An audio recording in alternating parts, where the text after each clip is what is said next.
कोणत्या सिद्धांताकडे गिड्सच्या समाजशास्त्रीय लेखनाचा सारांश म्हणून बघता येईल?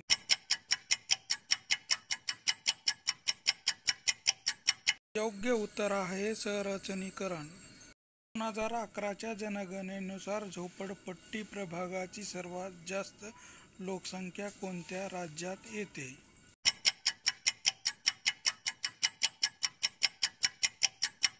योग्य उत्तर आहे महाराष्ट्र.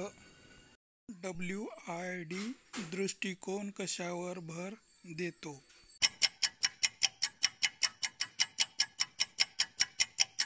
आहे लिंगभाव मुख्य प्रवाहात आणणे.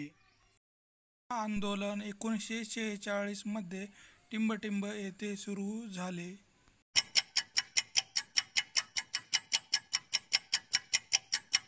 योग्य उत्तर आहे हैदराबाद राज्यातील वरंगळ जिल्हा.